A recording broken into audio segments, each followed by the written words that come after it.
وزي ما قلنا إن هيتم مد المدة اللي هي سكن لكل المصريين 7 في شقق الإسكان. نزل النهاردة من صندوق تعليمات، ونزل النهاردة إن هم فعلا قالوا إن تم مد المدة فترة الإعلان سكن لكل المصريين 7 لغاية 14/9، لغاية 14 سبتمبر.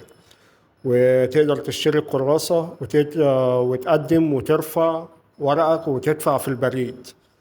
والكلام ده كله قلناه في الفيديو اللي فات ان هيتم مد المدة، والنهاردة نزل تأكيد بالكلام ده. طب ايه التعليمات اللي الصندوق منزلها؟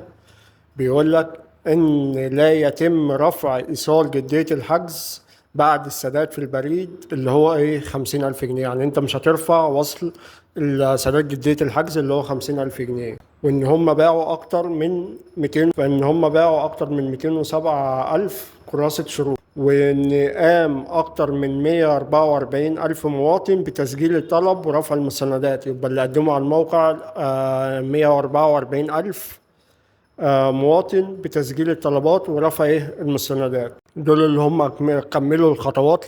وان اللي دفع منهم 109,000، اللي دفع سداد جدية الحجز في البريد المميكن 109,000. وسداد مقدم جدية الحجز جزء أساسي من التقديم، يعني لازم تدفع 50,000 بعد ما تسجل على الموقع. يعني ما تقولش إن أنا مثلا هسجل وبعد كده أدفع بعدين، كده يعتبر كأنك ما سجلتش. وجاءت مدينة حدائق العاصمة في مقدمة المدن التي تشهد إقبالا كبيرا من المواطنين، وتليها مدينة حدائق أكتوبر وأكتوبر الجديدة.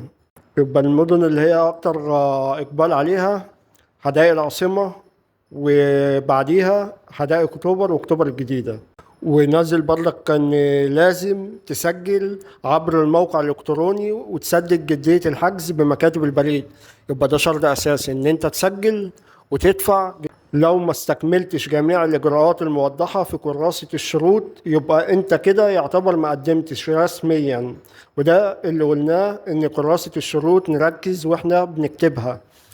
وتقدر ترجع للفيديو ده على القناة. وفي حالة الرغبة في تعديل البيانات الطلب أثناء التقديم بإعلان سكن لكل المصريين 7 على بوابة مصر الرقمية، يمكن القيام بذلك من خلال الرجوع إلى أي من المراحل إدخال البيانات، ثم مرحلة اللي أنت عاوز تعدلها، يعني زي بيانات السكن، مرحلة بيانات الزوجة والزوجة إن وجدت، ومرحلة بيانات الأبناء إن وجدوا، مرحلة بيانات العمل. ويتم ذلك عن طريق الضغط على خيار الرجوع إلى البيانات الأساسية.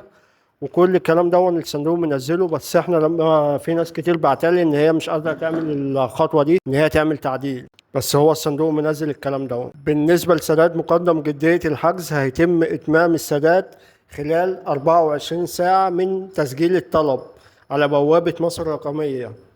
يعني انت بعد ما تخلص تسجيل البيانات مش شرط تستنى 48 ساعة. بيقول لك لا، تقدر تدفع بعد 24 ساعة، تقدر تدفع جدية الحجز. دفع جدية الحجز هيبقى آخر فرصة ليك الدفع جدية الحجز بعد غلق الإعلان ب 24 ساعة. يعني يوم 14 سبتمبر هيبقى معاك 24 ساعة.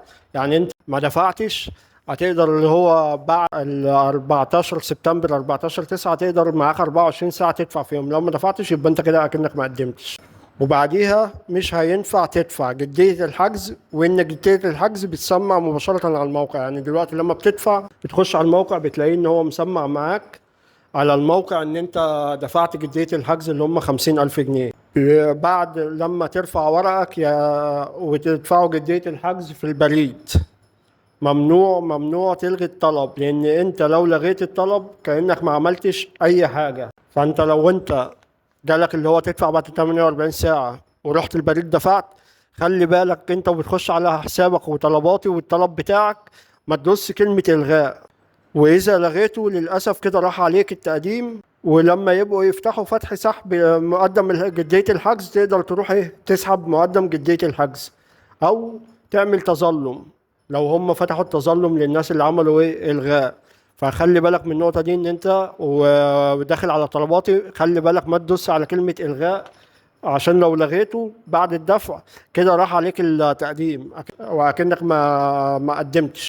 وقالوا فيما يتعلق بملء بيانات الاستمارة والإقرار والتوقيع عليهم، فيتم ذلك من خلال تحميل الاستمارة والإقرار المتاحين على بوابة مصر الرقمية ضمن قسم تحميل الملفات، ثم ملء البيانات المطلوبة والتوقيع بعد ذلك عليها وإعادة رفعهم مرة أخرى. يعني خلي بالك في ناس الخلاصة دي مش واضحة، أروح أعملها على الكمبيوتر وأوضحها وأكتبها على الكمبيوتر والكلام ده. لا، هو لازم تحمل النازلة واضحة مش واضحة، تنزل هي دي وتملاها وترفعها تاني. يقتصر التقديم في المدن الجديدة للناس بتوع سكن لكل المصريين 5 بس. المدن الجديدة تكميلي، يبقى أنت ليك مدن جديدة. فنخلي بالنا يا جماعة، لو أنت أول مرة مالكش في المدن الجديدة اللي كانوا مقدمين في الإعلان اللي فات، والناس اللي أول مرة تقدم ليهم محافظات استلام فوري ومحافظات استلام اللي هي إيه خلال 36 شهر. لو حاجة مناسبة ليك فيهم تقدر تقدم عليها، ومش شرط عنوان سكنك يكون على نفس المحافظة، بس مفيش كده كده ولا القاهرة ولا الجيزة اللي هي حدائق العاصمة وأكتوبر الجديدة والعاشر من رمضان وحدائق العاصمة وبدر والكلام ده، كده كده مستبعد اللي هم اللي أول مرة. دول بس معمولين للسكن لكل المصريين 5 اللي هم الإعلان التكميلي اللي كان مقدمين المرة اللي فاتت. فزي ما قلنا كده هيتم مد المدة. ولو انت مثلا عندك مشكلة في التقديم في الطلب بتاعك، ان شاء الله هيتم الحل الكلام ده، والكلام ده كله قلناه في الفيديو اللي فات، والنهارده نزل تأكيد بالكلام دون. وان انت لازم نركز في الاستمارة مهمة، زي ما انت ما بتقدم على الموقع وتسجل وتملى البيانات اللي على الموقع. فالاستمارة دي مهمة، نخلي بالنا واحنا بنملاها عشان بتحدد حاجات كتير، ونخلي بالنا نعمل علامة صح قصاد الشقة اللي احنا عاوزينها. دي برضه خطوة مهمة، وتقدر ترجع للفيديو ده على القناة. وقلنا برضك ان ما خلي بالك من كلمة إلغاء، وانت بعد ما تدفع ما تدوس على كلمة إلغاء، لأن ده هيلغي الطلب كله وهيلغي أكنك ما قدمتش. وقلنا برضك ان في الاستمارة اللي هي لازم تنزلها اللي هي نازلة في الكراسة، ما تنزلش أي استمارة وخلاص وترفعها. نخلي بالنا من النقطة دي برضك يا جماعة. وكده يعتبر وصلنا لآخر الفيديو. ولو وصلت معايا لغاية هنا، اشترك في القناة وفعل زر الجرس. ولو حضرتك مشترك معانا في القناة هنا باللايك والكومنت. ولو عندك أي استفسار تقدر تسيبهولي تحت الفيديو وإن شاء الله أجاوب حضرتك عليه.